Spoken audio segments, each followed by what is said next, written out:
Hey guys, what's up? It's been a while. Ooh, I'm showing a little leg there. Sorry. Showing a little leg to you guys. Anyway, it's been a while since I've had one of these life update videos. I see a lot of these online. A lot of vloggers out there catching everybody up to where they are. So you can see location has changed, and for a very good reason. As you guys have been following me around Inner Mongolia, Baotou, the city of Baotou specifically, and that journey had to be cut short a little bit. Spent 1.5 years there, but there was just a bunch of things that led up to a premature retirement of that specific area. Here now, back in Guangdong, and a bunch of things led up to me opening my own business, a plan I've had for a long time. We're off the ground, all investments in place, and pop a logo up there for you guys to see.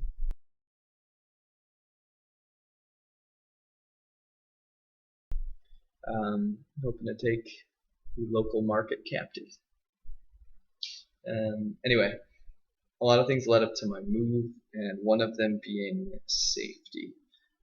This is kind of a PSA, one might say, just a warning to all the people that want to travel to Inner Mongolia.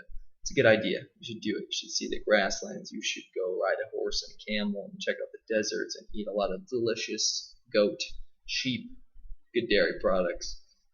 People are real swell usually. But if you're worried about your safety, I would say, for some advice, stay away from the western region of the province, Baotou, and westward over towards Xinjiang, Gansu province. These areas are not safe, especially recently.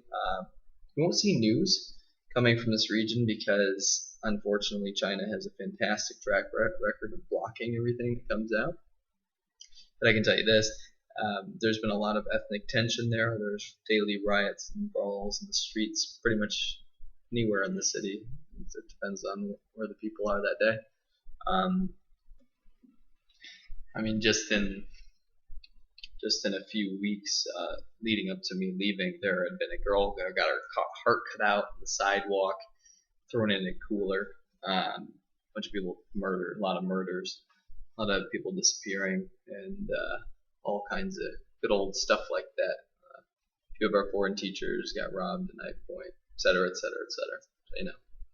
And also one big issue that I found was the thieves. Thieves have been very rampant these days, and this is also kind of a rest in peace video for a tribute to my Yamaha.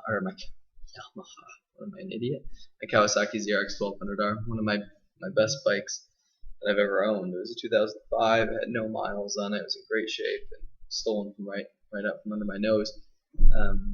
Even though I locked it, dual wheel locks, steering lock, alarm, in a guarded shack, people watching it 24/7. Somebody made a key for it, managed to get in there, cut the locks, and drive it away. So this happened with numerous motorcycles in fairly recent days. So and also there have been armed robberies on the side of the road, people chasing you in cars, blocking you off, and stealing your bike at knife point, etc., etc. So a travel warning to people in that region. Hold your head, be careful. Typically the rest of the province is okay. The central areas and the northern areas are typically okay from what I've heard from recent travel logs. But the western regions, there's not a whole lot to see. It's kind of an industrial wasteland. The Chinese government kind of uses it as its, what's it called, like a radioactive waste facility, more or less. So if the government doesn't care about it too much, then the local people don't really care about their lives too much. I've met some wonderful people there, some of the best friends I'll ever have, but it is not the safest place to be. So a little warning to you guys out there. What else? Anything else? No. So anyway, I'm back down here. I am ready to start the next chapter of my life.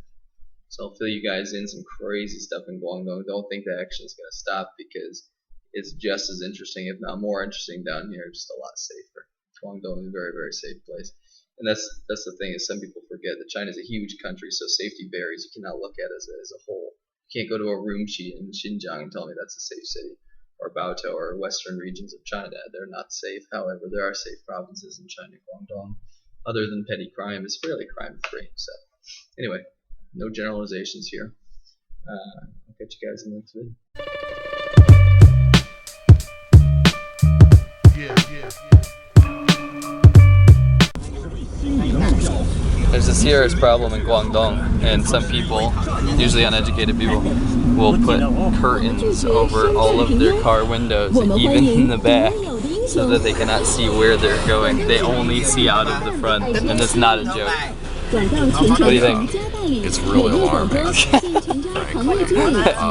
His dad does this very frequently in his van.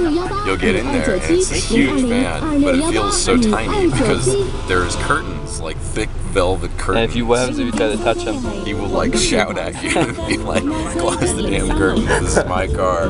And you're like, in America we usually look out the windows when we drive. And you'd get a massive traffic infraction and lose your car if you did this. Right away, yeah.